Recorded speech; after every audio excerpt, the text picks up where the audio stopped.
Hi everyone, welcome. Hi everyone, welcome. We're just waiting a couple minutes for other people to join us, but it'd be good to get a sense of who's here with us. My name is Louisa, I work at the Photographers Gallery. I'm based in London. There's a chat function if you want to let us know where you're from, or where you're calling in from rather. Hi everyone, welcome. Thanks for joining us. There's a chat function if you want to let us know where you're based tonight. It's pretty sunny here in London, but welcome.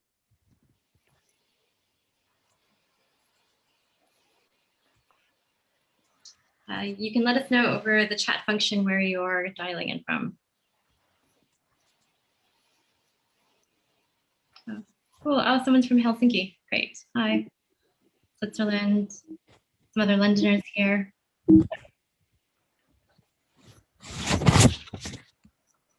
We'll be making a start in a couple of minutes. Hi, everyone. Welcome. My name is Louisa.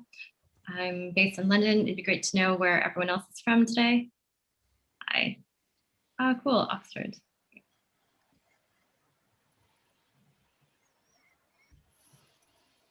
Great. I think we'll make a start now then. So, hi, everyone. My name is Louisa Ouliette, and I'm curator of talks and events at the Photographers Gallery. Thank you for joining us as we continue our series of online programs. We're excited to be here tonight for a special event that celebrates artists Sunil Gupta and Maria Kapajeva, this year's joint winners for Kraszna-Krausz Book Awards for photography. Tonight we'll hear more from them about their practice and the work that went into producing Sunil Gupta From Here to Eternity and Dream is Wonderful, Yet Unclear, the publications for which they're receiving the prize. Thank you both for being with us now. Joining us this evening is curator Monica Allende. Monica is currently artistic director of Landskrona Photo Festival. She has also collaborated with WeTransfer as a consultant and creative producer and was formerly the director of Format 17 International Photography Festival.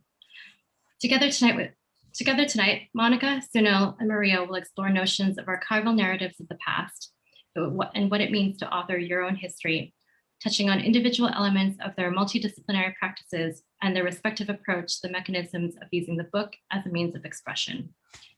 Following their discussion, we will move to questions and comments from you. You can submit your questions through the chat function here, or they can be posed directly to Sunil and Maria at the end by electronically raising your hand using the Zoom function, and we will then ask you to unmute yourself. The event should last roughly 1 hour in total. Thank you again for joining us. Before we move to this evening's speakers, please allow me to introduce Brian Pomeroy, who will say a little bit more about the prize and the significance of this evening. Thank you. Louisa, thank you very much indeed. And everyone, good evening, or maybe it's good afternoon or good morning, wherever you happen to be. I'm Brian Pomeroy, and I'm chair of the trustees of the Kraszna-Krausz Foundation. And a very, very warm welcome to all of you to this live stream of the conversation that Louisa has just mentioned, which we're delighted to be holding in partnership with the Photographers Gallery London once again. For those of you who may not know much about the Kraszna-Krausz Foundation, here is just a very brief, really just a potted history of it, really. We're named after a man called Andor Kraszna-Krausz, who actually a Hungarian, but he settled in Munich, became a photographer and started publishing about photography and cinema, became a refugee from Nazism and fled to Britain. And that's where he founded the Focal Press. And many photographers, certainly people of my generation and others, will remember those works really in some seminal technical books. Many people learned their craft of photography from those books, as well as actually one of the very first publishers of monographs of individual photographers' work. So he started up Focal Press. He also established two prizes, a book prize for a photo book and a book prize for a book about the moving image. And it's the first of those which we're celebrating here. And his objective, frankly, in setting up the prizes was to do everything he could to recognize, encourage, stimulate excellence in producing photo books and indeed books about the moving image. And that's, frankly, the tradition we've carried on. I mean, the reason we're here is to stimulate, to recognize excellence and in photo book production, and hope you'll agree that's exactly what we're doing tonight. In addition, we award lifetime awards to photographers who have a long record of producing excellent photo books.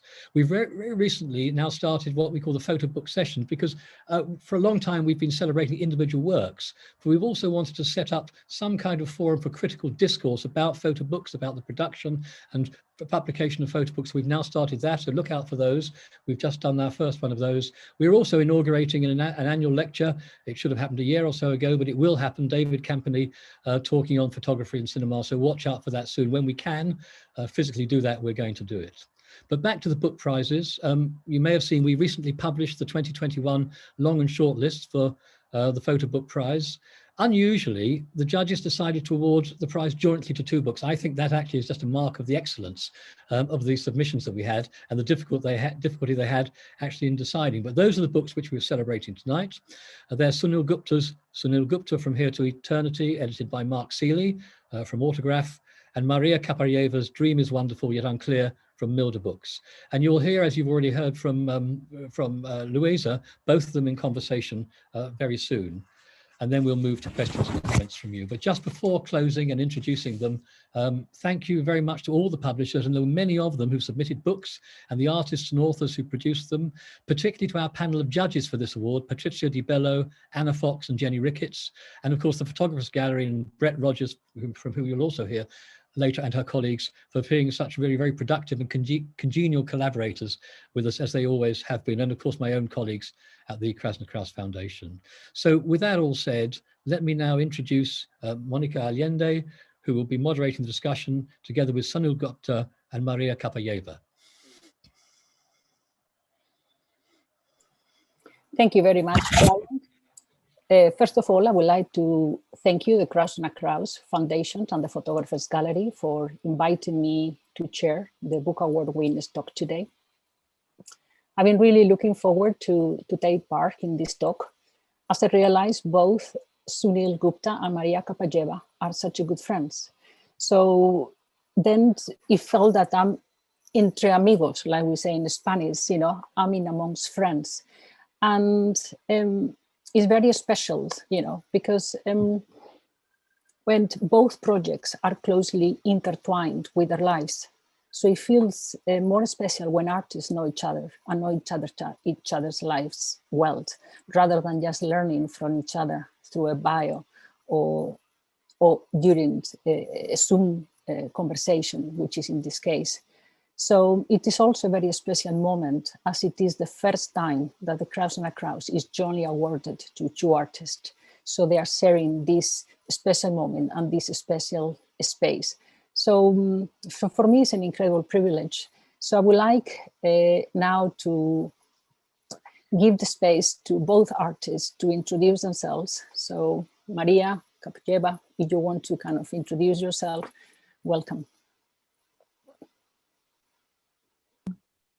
Hi, hello everyone, and thank you so much for me being here, for selecting my book, and it's especially I'm really happy that I'm sharing this prize with my friend and a person whose work I admire for many years since I kind of entered the world of photography, Sunil Gupta. So, and just very kind of quickly introduce myself. I'm artist from Estonia, and exactly from that small town, which is the book is about. And in a way, I was born and grew up in the Soviet Union, the country which doesn't exist anymore. So, but then the last 14 years, I've been living in United Kingdom, where actually I became an artist. So I'm really thankful to this country, to education and all people who I met during this time for become who I am now. And yeah, I think, and at this kind of moment, really strange moment for all of us, I would say, I'm now again in between the places, so between Estonia and UK. Thank you. Oh, thank you, Maria, for that. So I'm Sunil Gupta. I'm like Maria, I've been moving around.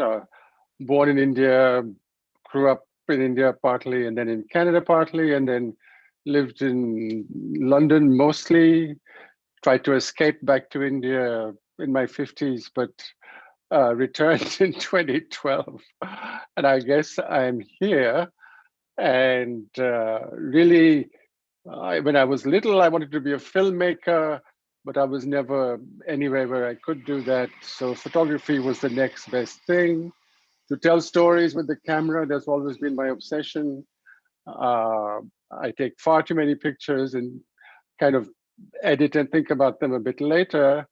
That may have been because I went to a school called Farnham way back in 1978, and we all just hung out and took a lot of pictures. And it's just, I never lost that daily urge to get out there and see what's happening.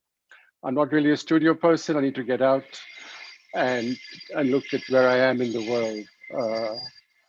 And I mentioned Farnham because both Maria and my life has been crisscrossing there. We both studied there.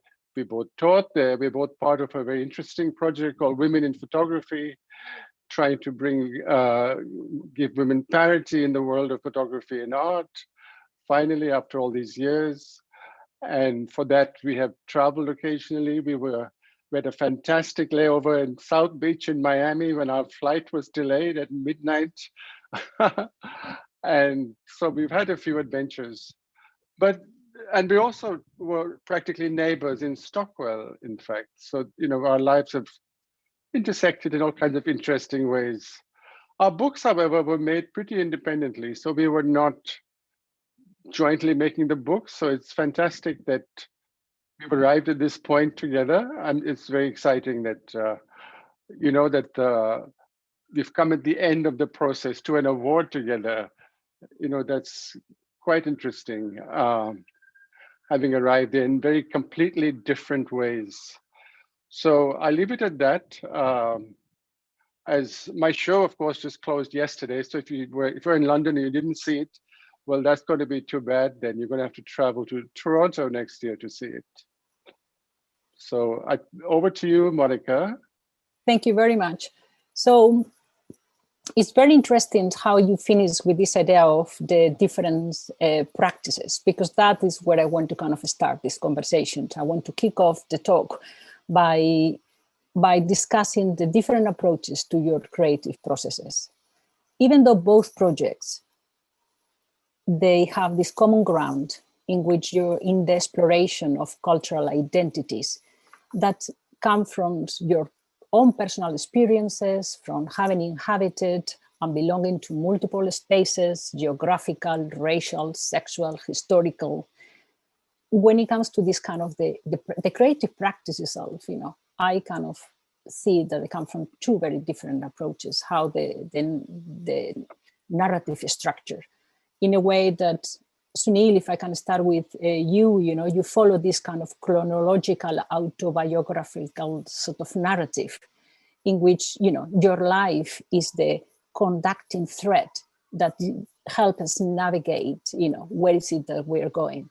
While Maria, engages in this, and we would like to hear from her afterwards, this kind of intersection of voices. This gives space to the women in the textile factory and other voices, which are is an intersection with her own artistic practice. So you will discuss, we start with you, Sunil, and talk a little bit about your creative process. Well, it's, okay, so yeah, so I've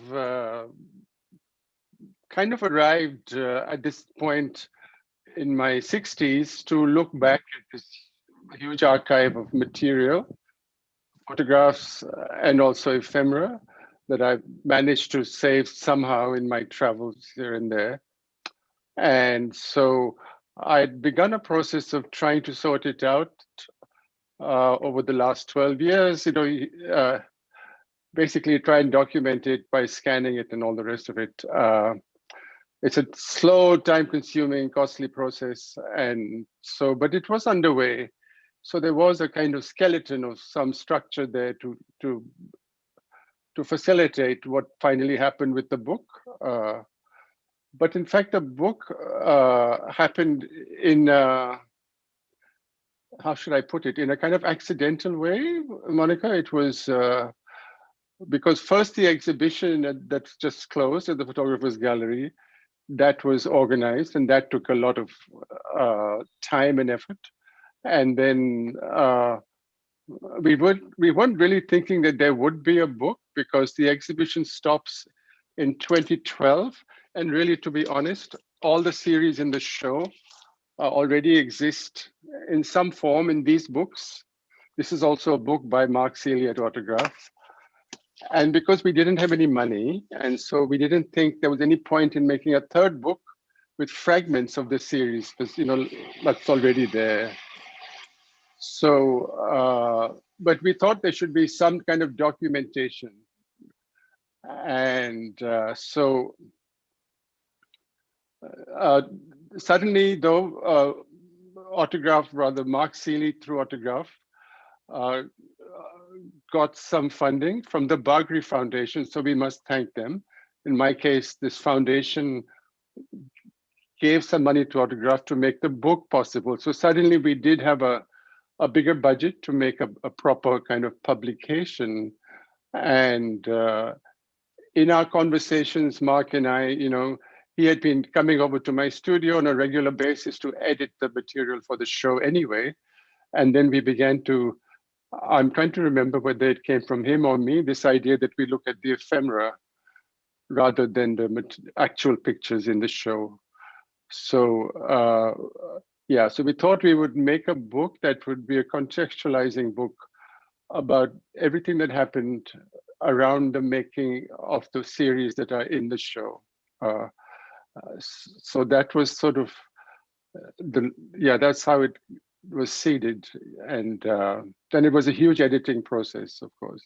But I was quite interested when we were discussing prior to the talk today, because I was mesmerized by the amount of the idea that you keep all these ephemera. And because I know how it's almost like an act of collecting. We were saying the act of collecting, and you have the ephemera, the flyers, the little letters. And we discussed, because the challenge when you inhabit multiple spaces and you move and you move and you move, and you have, like you described to me, which is super interesting, this urban life. And the urban life is like you're here, there, and everywhere. But you have kept to this. And you touch on something which I thought it was so poignant, so relevant, and resonated, not because I keep ephemera, but it was just when you said to me, and I will allow you to expand on that a little bit, that you felt intuitively that at some point you needed to tell your own story. And these items and these collected objects were going to help you do that, as well as your photography. Well, I guess, yes, I think I had a kind of, maybe an exaggerated idea of my own self-importance, and that I need to save some material around what I was interested in. I think I got it from literature, actually, because my first love other than cinema was literature. And I was aware from literary sources the importance of letters and memoirs and telling stories and having the information. And so, yes, so I was a little self-consciously collecting the information, but my process was kind of undermined by my nomadic lifestyle. As I'm sure Maria will agree, I have made sudden departures from one country to another with just a suitcase, because you're only allowed 20 kilos on the plane. Everything else you must leave behind. Then you come back a few years later and you're not sure like what state it's going to be in. I arrived in India, back in India in 2005 with a suitcase. When I left India, I had a flat full of things. I think Maria may have visited, I'm not sure, when she was in India, but I had furniture, I had cupboards, the cupboards were full of stuff. And people said, are you going to store it? And I thought, not really, because I don't want to be in South London thinking, oh my God, there's a monsoon, or it's too hot, or the electricity is gone, and everything's going to just die from the dust and the mold and everything, which it would have anyway. I just didn't want to have that anxiety. So I'm also a believer a little bit in chance. You know, one of my early influences was Duchamp and the idea of chance. So what's saved is a little bit chance. It's not like the best or the most important is here with us. It's whatever was saved. And then you weave your story around what was saved. So there are gaps, I'm sure. I'm sure certain people will come to me and already have said, you know, like, they're not in it, that's not in it. Why is that? You know, but it's maybe because that part didn't get saved. So that has played a part in it too. It's not a comprehensive story. It's the best one we could tell with what we had, and given, of course, the limitations of a publication. There's only that many pages, etc., that you can have. So current, you know, with the idea of the ephemera and the collecting, if I can move on to you, Maria, you know, because of course you are using the ephemera and the diary and the voice of a worker, that you choose, that the diary that you have with the intimate sort of a story is of this woman that kind of enables you to have this diary to use in the process. But also in terms of your practice, you put in the women at the factory in Narva, the forefront of your narrative. So, and then you appear, and this is interesting that I like to talk a little about later, because you appear in the video, but of course we are not seeing the video in the book. So it's interesting, this idea that your own presence, you know, in different formats is kind of very subtle. It's just from really the back. So you want to kind of expand a little bit on that idea, which is that using someone else's as protagonist to help you narrate your own narrative. I guess it's a bit resonate with the Sunil. I was listening to him and I was thinking, actually, I feel all my journey as an artist at almost learning actually on the samples of Sunil practice and some other amazing artists, is how individual story is important and how actually what you feel and what you think is important. So that's what, in a way, my project, it is started from that internal dissatisfaction of feeling to deal with that. What actually happened with this community I was part of it. Even I was still a teenager when everything kind of collapsed. So, but my both parents used to work, and it was very dramatic for the town. So I was started actually with this, my in a way, like a dream to become as my mother, which never came true because of Estonia became independent. We've got the border, and I couldn't go, for example, to study to St. Petersburg, to go to study in St. Petersburg, as I was dreaming about. So it all started with that. But then it always almost was for me like what I find kind of observing. The narratives was starting to create it around that meal, like inside the country or outside of that. It's all kind of the big facts, you know. One is great industrial businessman established it in the 19th century, how it's moved, created, how it was prospering, developing in the Soviet Union, how wonderful, and all this, the names only appeared sort of directors or key people, and everyone's at the same time by default knowing that the majority of textile industry are women. And and by the time when I kind of decided, okay, I should think about and do something about that, I kind of decided, let me maybe talk to these women, because I realized I'm actually in a unique position, kind of in a way, being already a bit distant from the community, living in UK, educated in UK, kind of growing up this almost like a healthy distance to being able to look at it from a side a bit. But at the same time, I have access to all these people, or can easily, or knowing how to access them, knowing how to go local radio and make a call, know how to write down in the newspapers and invite everyone. And actually a few people who came for these interviews, when I collecting and inviting people, they came, for example, in telling me, we came because of your surname, because they knew my parents, but I never met them. And that obviously like it kind of put a bit of pressure on me, I must say, because I suddenly felt, wow, this is not my story. This story is much bigger than me. And I'm now putting on myself this responsibility to do something about it and talk and present it somehow that actually these people didn't feel used, because that's what also came from the interviews, that some of them saying like, oh, lots of journalists come in, you know, grabbing kind of information from us, then come back and nothing changes and we don't get anything. So I really wanted to create something that first of all, the community can be proud of, but it's also what I can give them back. So this book is become of that, because actually like, when I was producing, I already knew that 50 copies, but actually 60 copies went for free to this community, to the people who I interview and more.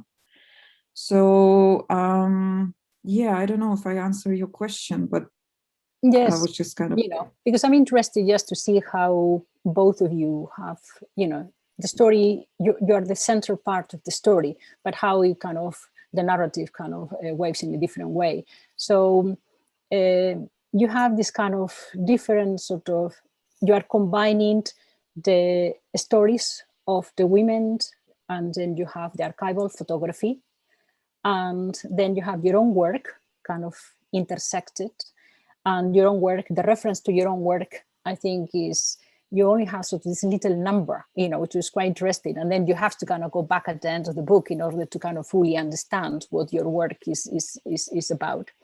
You put the essays, you know, also, you know, in amongst the work. And then you have the diary of one of the workers.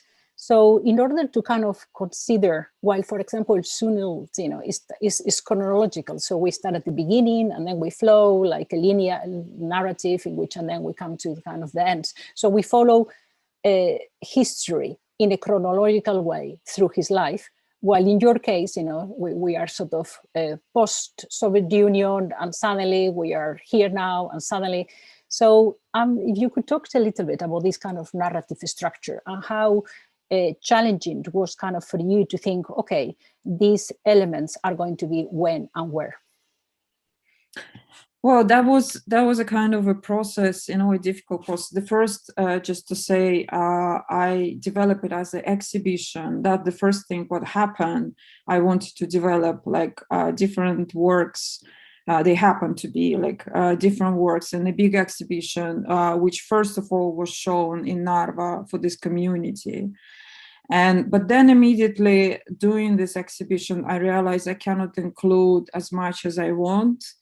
And then exhibition has a kind of almost short life. So, okay, people come, they will be happy, but what they would take with them.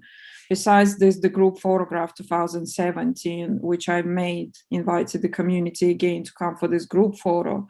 They kind of don't have anything else, I don't know, for their grandchildren, let's say. So I would immediately want to develop the book, which I could include more. But for me, it was not never like, I never imagined it would be catalog for my works. So I would imagine that would be separate, like a product, so to speak, or another piece of work, which could coexist without knowing my practice at all, but give obviously the glimpse and finding the ways how we can kind of give it the idea that I am doing in my practice, I'm using different disciplinary and I'm mixing them up differently. So in that sense, it was really amazing and important to work like with another person, and Jan Evert, who is a designer from Estonia. I really wanted to do it with him, and I was really grateful how we kind of communicate and find. Really, we kind of were on the same page about lots of things, and he kind of understood what I'm trying to do and what I would like to achieve. So And that's how it was start to build up without actually thinking any really a narrative of the book at the beginning. But then I think like each element found its a right place.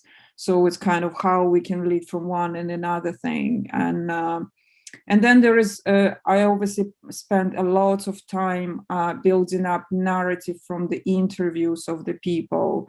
So this was the most complicated part, to kind of building up from the selection of interviews, but it make it that it's almost sound like a voice of one person, or the one community, or many voices, but trying kind of not to make it random, but make, for me at least, kind of a logical narrative, which maybe not everyone's read that, but it took very long time actually to build up that and edit it many times again. Yeah. I wanted to pick up in the idea that both projects are so embedded into really political shifts and movements. You both find yourselves, yes, you are narrating your stories, but accidentally or no accidentally, you find yourself in this kind of shifting of systems. So, Sunil, when I'm thinking, about, you just happen to be in these places, and this seems like you just happen to be you, and then this historical shifting was happening around you, and then you are now the narrator of this. But as a result, you become almost an activist. I just want to know how comfortable this is something that was intended, or you are the accidental activist and now you're taking the role because it's been given to you.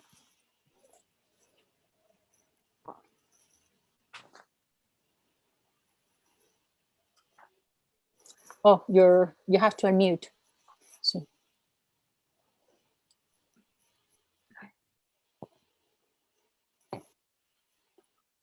Right. Okay, let me start again. So absolutely, Monica, from my undergraduate years, in fact, which coincided with kind of my arrival in Canada, I had a very big problem. I was a young gay person and I didn't have a name for it. And it was 1969 and Stonewall had only just happened. So it took a year or two for that news to travel up to where I was in Canada. But when it did arrive, so as an undergraduate, I was very enthusiastic to find my community, my gay community and my gay activist community on the campus of the university. And we started groups and we wanted, it was the end of the 60s. So there was civil rights, there was women's rights, and now there were gay rights. And we were 18 and we were going to change everything. There was a huge amount of enthusiasm. So a lot of what I've done ever since has been through some activity around some kind of activism, whether it's a social issue like gay liberation or whether it's an artistic issue. So when I was a student here, that inclination, I suppose, it followed me. So throughout the 80s, when I was finishing my art education at the Royal College and living in London, I spent all of my evenings of so-called free time going to meetings, either meetings about AIDS, meeting about people of color, meetings about Black gay people in particular. So slowly finding my specific tribe and that kind of thing. And then going to lectures about film theory and art history. And London was a terrific place for that kind of thing. And so constantly meeting people. I went to a meeting about AIDS and activism, for example, and I met a young woman there who had also come out of a photography course in London. And we decided we wanted to make an exhibition about AIDS. And that would not have happened if both of us hadn't taken the time to take ourselves to a meeting in Farringdon, which was completely voluntary. There was, it was called AIDS. So, but most people there wanted to lie down on the streets, but Tessa Boffin and I thought, no, we want to make a photography exhibition. And so I meet people in that way. And so I think one of the main points of my book is that the work that I made that's in the exhibition, the artwork, it's not me, it's come out of all of these encounters with many people. with my peers. I'm not the only one who's doing it. You know, there was Joe Spence, there was Rosie Martin, there were so many people around me. There was Eve Lomax, there was Anna Fox, who came a little bit after me. And I wrote one of my early essays for her work, you know, like that. So you met them. I just met her once and we had no further. So, you know, like that. So it was very exciting. And I wanted to capture that in the book, that excitement of the context in which it was all happening and kind of continue to happen. And when I was in India in the 2000s, I found myself another gay activist group to embed myself into, although now I'm like 40 years older than them. So there was a generational aspect, which I must say, between you and me, Monica, that works better in Asia, because over here, there's more of a barrier between generations. I think young people are less patient with people over 50, let's say.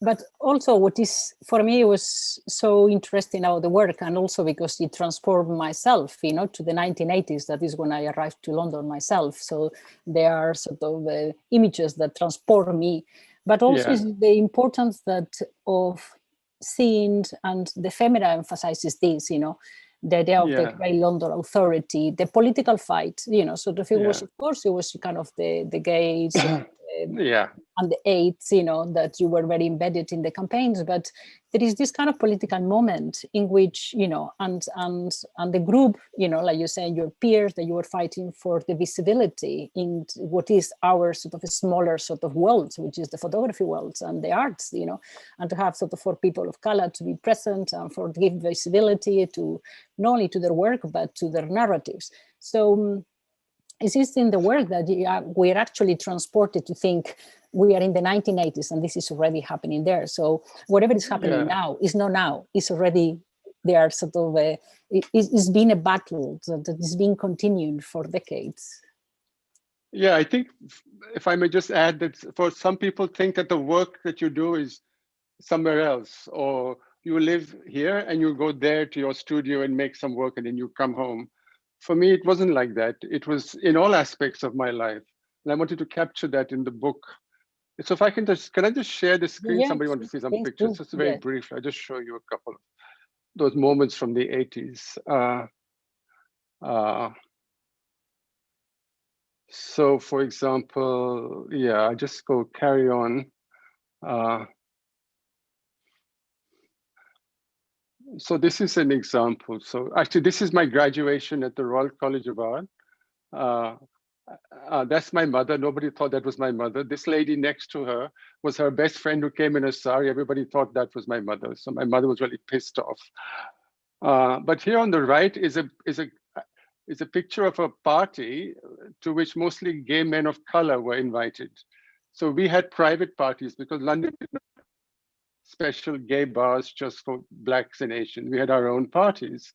And the reason I put this in there is because this person here, you probably don't recognize him on your screen, but he was called Cobina Mercer.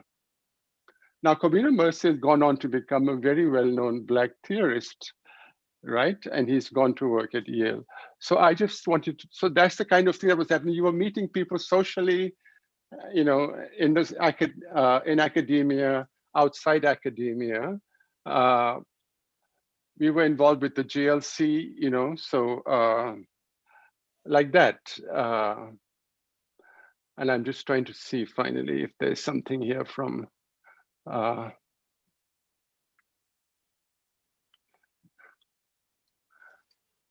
so this is a picture of all the 7 or 8 people who founded Autograph. That was taken by our solicitor. This is when we signed and formed the company in 1988. It's just a snap, but it marks a moment. You know, we had been meeting for 2 years and nobody knew what was going to happen to it or how it would grow anything. But, you know, so that's how time was spent. And obviously it was time very well spent, because if it wasn't for Autograph in Mark Seeley, I would have no exhibition and no book, and I wouldn't be talking to you now. So, oh, by the way, Maria, before I forget, we also come together in a different way. My book, I don't know if you noticed, was printed in Estonia. No, because I haven't got the hard copy. Ah, Oh wow, yeah. that's amazing. I wanted to just move a little bit to the actual process of the book making. And it's because the process itself come again from two different sort of perspective, from two different angles and two different journeys. So Sunil, we were talking about the idea that for you felt such a collaborative project, you know, because you have the curator, you have the editor, you have the designer, you have the full support of the publishers, which he came with kind of the financial support. And how important for you was this? Because even, you know, to feel so wrapped into this kind of support. And in a way, you know, sort of Maria comes from totally the other side, which is the idea of the long journey, in the idea that you kind of create a structure, you find a designer that you can have a dialogue with, that you have to do the fundraising. And I want to start with you, Maria, to see how you actually feel, you know, in that kind of really long journey. You know, I mean, it's people that they're artists that they kind of enjoy it, you know, or maybe they enjoy less, but, you know, I want to just focusing very much on the making of the book and the process itself. Yeah, I mean, in a way, it's a difficult question because it is at some moments I really feel, yeah, being alone on this kind of carrying this very something big and heavy. And kind of, I obviously had all the time the friends who supported me and I could consistently kind of have a conversations with. But saying that, it was a kind of a long process. Maybe more difficult process was, for example, like fundraising, because I have to find the monies, find the organizations who support me, or consistently applying for some kind of grants and funds. But saying that, I think I was still lucky that everyone who came in this journey and with whom I kind of worked and collaborate were very supportive and were very vital. So in this role is like, as I mentioned already, Jan Ever, designer, you know, and then all the organization who funded me is like Cultural Endowment of Estonia, British Council of Estonia, and of course the Gallery of Photography Ireland with the whole the project Women's Work, which they supported me in this publication, which was very vital, and this kind of almost the final stage of making it all happen. So in a way, it's just it is, yeah, sometimes you just want kind of to come to something, you know, people just saying we have a funds, we have support, and do that. So I guess for me it was a quite a long journey, and through the obstacles, but some of joys, and meeting a lot of wonderful people as well. But I'm still kind of amazed that it happened, because we were actually printing it right in the first lockdown. And I'm still quite grateful to the publishers Mill the Book and the green printers in Latvia, who decided not to close down, but finish and print my book. So, and that was kind of really special, especially at that moment when people start to get tired of the first kind of lockdown, and they suddenly start to get my book in the post. And I've got so many comments like how nice it is to touch it, to smell it. So it was a kind of even like a bit extra like positive feedback on that, getting something really real in your hands at this very difficult moment when we were all in, yeah. How difficult, how challenging it was to kind of find a publisher, especially an independent publisher that was going to be able to produce a book to the description, because I know that when you kind of have the book here and you have material, it's more expensive, the bounding is more expensive. So sometimes the biggest challenges for the loaned, you know, artists in a way, yeah, is to be able to persuade the publishers, especially if it's small, you know, to go. You know, I know you were fundraising, you know, sort of separately, but, you know, how difficult was that? I mean, it was a process. I was very careful looking around, and I mean, we quite early stage agree with Jan that maybe even we will not start to design until we find the publisher, because quite often publishers wants to be involved in a design stage as well. But it was a kind of a difficult, because I find that's why I feel really special get this award, because it's every time having a conversation with someone, I felt everyone's look at it as a story of some kind of small community in a small town in a small country. He's like, what is this? So and that's what I found always kind of, oh, I don't know how, if it's even possible, will be for bigger audience and even interesting ever, besides kind of Estonia, is that. But with Meal the Books, it was really nice. In 2019, I had an exhibition with this body of work at the Latvian Museum of Photography. And Meal the Books, Georgs, one of the directors, he came to me and kind of just expressed the wish that in the future I would like to do the book. Or something. They just started a publishing house, so maybe I'll be interested to work with them. And that's how I kind of became believing in a young enthusiast. So let's try then to move it kind of together and make it all happen. So Meal the Books, in a way, they joined when we were already with Jan, were developing the design. So, but they were obviously, their role was very important at a kind of a final stage of the book, preparing it, printing it, and obviously distributing afterwards. Yeah. I have some questions coming through now. So staying with you, Maria, I have a question from Brett. How has the book been received in Estonia, by the community itself, but also more broadly by the arts, photography, and the photography world there? I think it is doing well, I would say. So with the community, I actually, I purposely, I was waiting for a bit easier time in pandemic. And I made a special event with a community, inviting them. And we did some group reading and kind of sharing more memories. And each of them, as I mentioned, got the free copies, like who came. So it was very special, and it was also very important for me. And then as well, the art scene in Estonia is quite small, so everyone seems like knows everyone.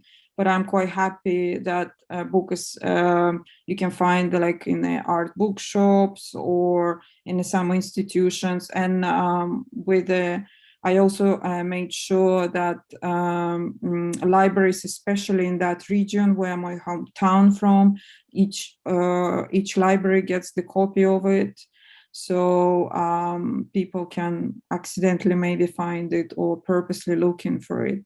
So I think it's doing well. I'm quite glad that it reached the people, and also kind of saying that was also very important purpose for me to make the book on 3 languages.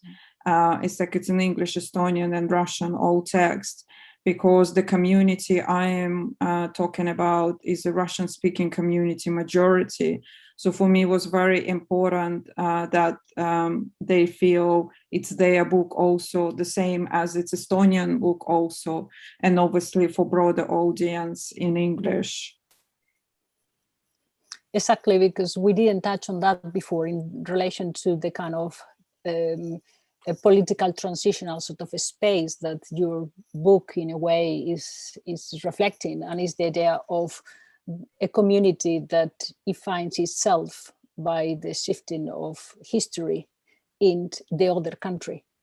So, and that is quite interesting, the idea that for our audience to understand that this trilingual, because in this space, so we have the Russians that they actually have moved to Narva in Estonia, and they were there, and of course they become, that is the kind of historical moment that is the post-industrial, the post-Soviet Union sort of moment in that part of the world.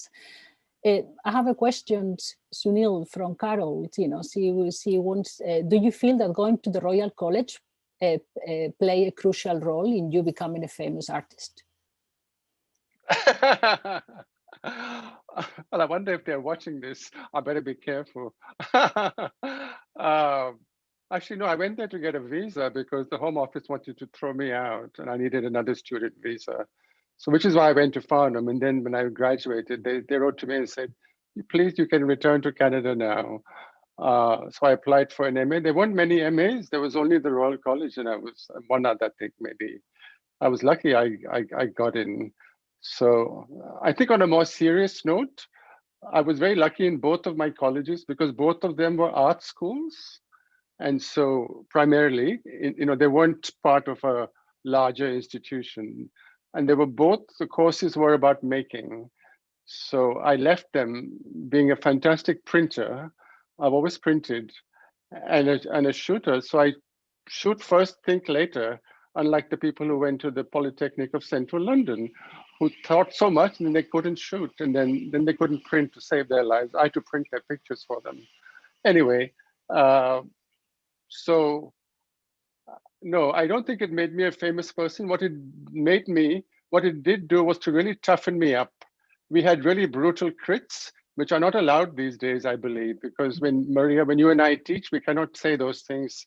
But in my crits at the Royal College, people used to cry.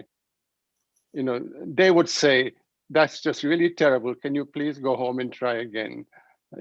That's not acceptable. Like when I said to John Hitchcock, our professor, that I'm going to India for 3 months to shoot a project, he said, if you go to India, then you needn't come back. Because I have to see you every week with some new material in London.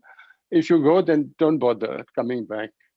So I went, and then when I came back, he said, if you hadn't gone and followed what you wanted to do, I would have chucked you off the course, because he's trying to train people. So I think it gave me this toughness a little bit. And also we were extraordinarily lucky in the early 80s. Our class was only 6 people, 7 people at most. Now when I go to do some tutorials at 60 people, it's unbelievable. So I think we were lucky. And I feel I owe a lot to the British photographic art education of this late 70s and 80s. It taught me a lot. And that's what made me famous. The journey.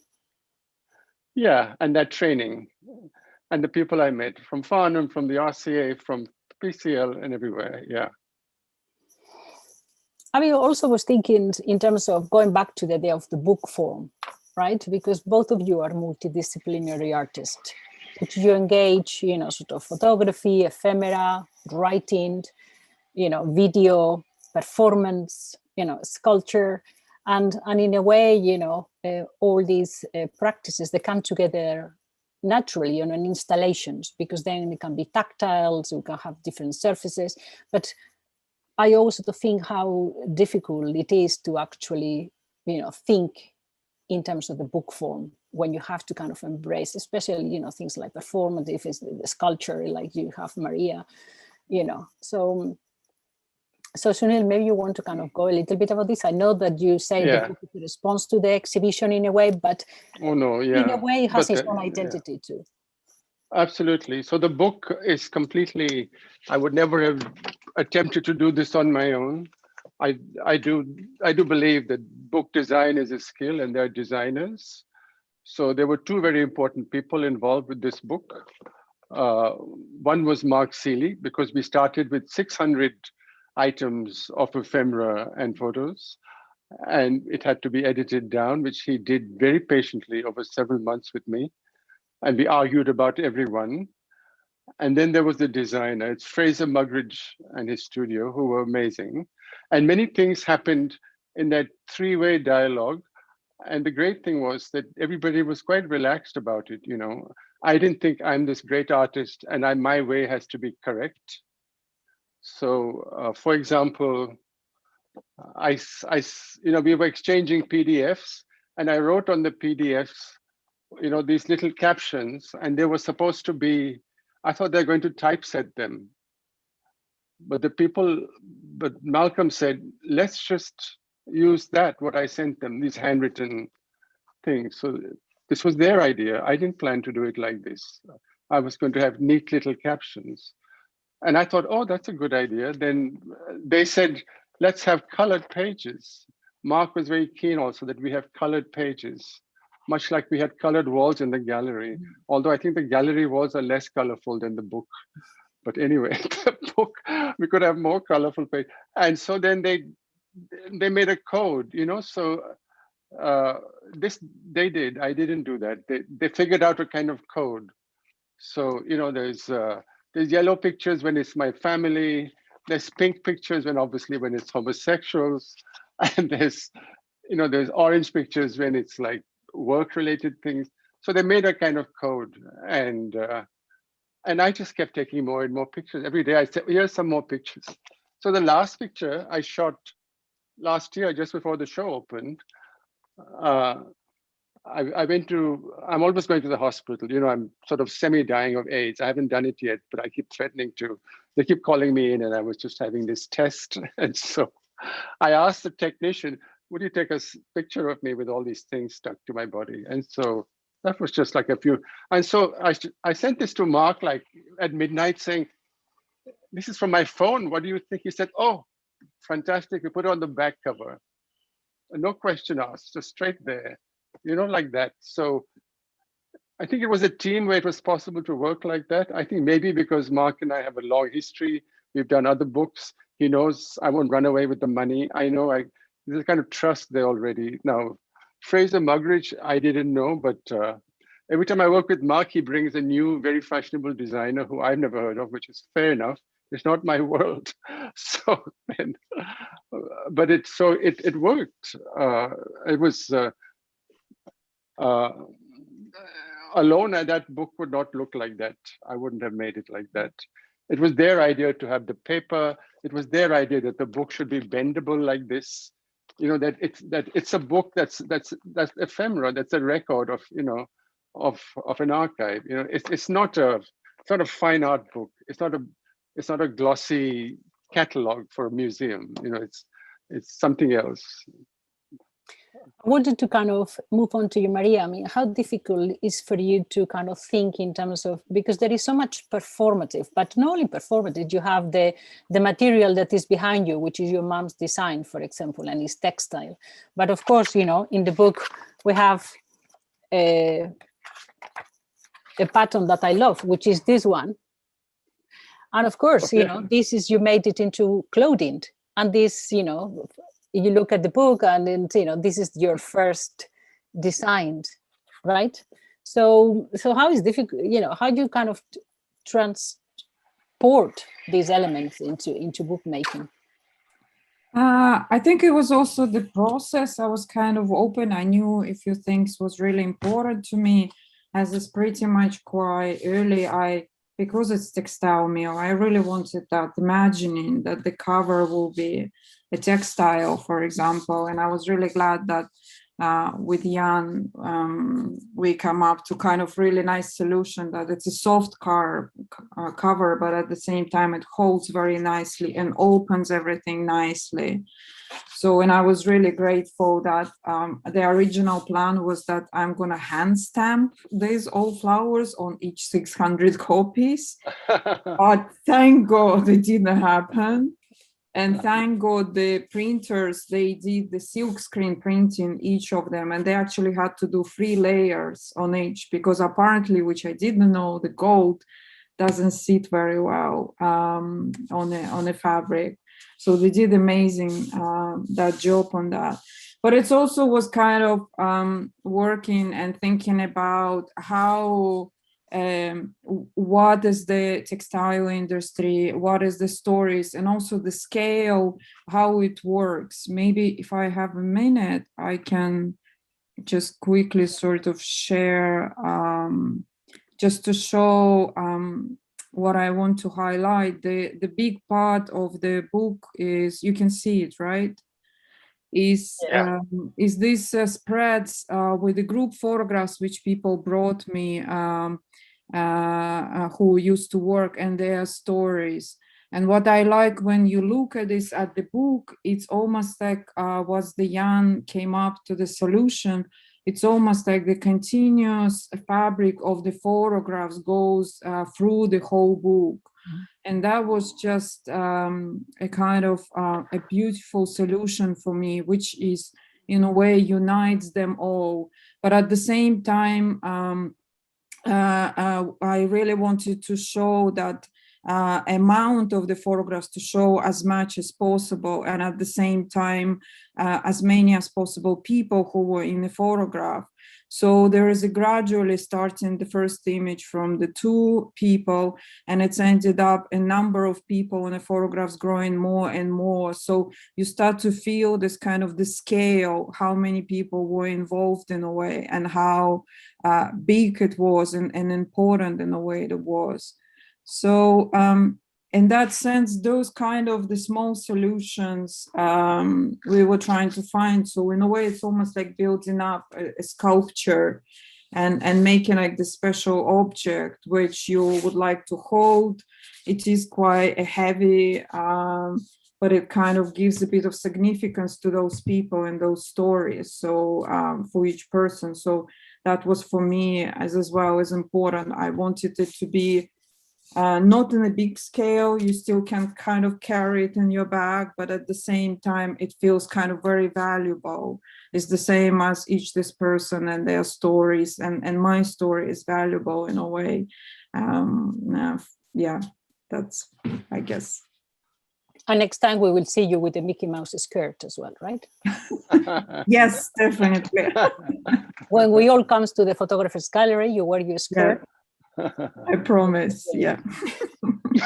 I'm going to be taking one more question because we are coming to the end of our talk. So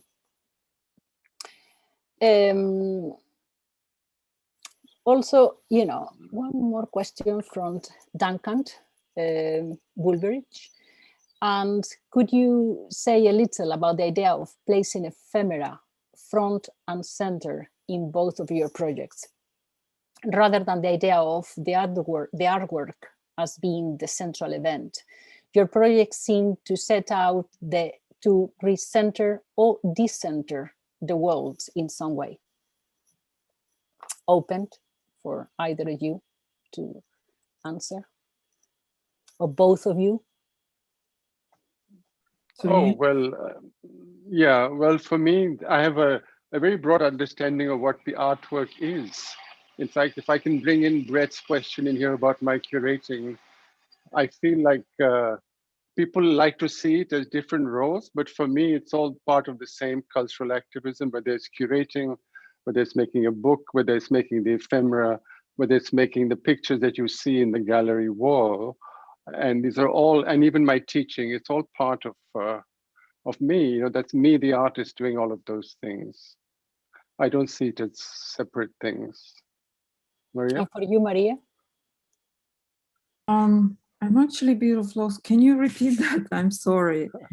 I think I was just, yeah. So the question, or rephrase it, or yeah. So, yes. Yeah. So the question is about the idea of, you know, placing the ephemera, you know, at the center of the project, rather than, you know, the artwork being, you know, the central event. But for me, it is like my own frustration actually, and trauma as well. It's just start point. It was a start point, and it's essential that I can relate to something. I can feel, I can understand. And so then it's definitely move on to something else, to something in a way bigger. But I really felt if I just show, for example, only the community without me acknowledging that I'm part of it. And I also, and my parents went through that. Actually, my mom was one of the first who was fired as the best walker. That phrase on the page, which says, by her manager, this is her quarter, is the best, has a better chance to survive. She's the one who was. So I couldn't really ignore that. It was as important for me as a sort of the whole this community. So it's almost like the way to talk about something. And I think in my practice overall, if to look some other my body works, it is always, I'm always start like, this is my way, this is my entry, how I'm starting and thinking about it, but I never kind of ended up just being, it's only about me. Somehow I always find somebody else can relate to that, or it will be about someone else also. I think, Monica, also it's the role of photography is like that, that one forgets that it's got this evidentiary, it's a description of the world, and it's a memory, and even the most non-art photograph is valuable to somebody. It's somebody's memory. You know what I mean? So we make this artificial distinction, and I think photography and art has always had this conflict. And at the moment, we seem to be losing it, and art is in the ascendancy, probably because of the money behind it. But we always fought against it because art was very bougie, so the photography department of the RCA before I got there existed simply to photograph the artworks, the real artworks. They were just documenting them.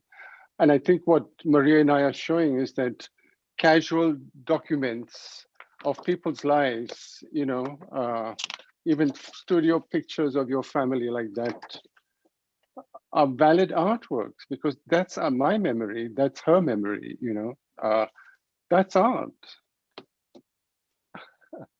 And that's a wrap. And what I really like is that both projects are ongoing, because this is a lifetime of work, Yeah, as long as you're living, you'll make absolutely, it happening. Because both of them. So it wasn't the idea that it was started somewhere and now we have a book and it finished and it goes somewhere else. It's continuing. And I think that's the beauty of both projects. So hopefully we will be here, better not here, in physicality somewhere, and we continue with the conversation about these amazing, sort of bodies of work. Thank you very much. Thank you so much, Monica.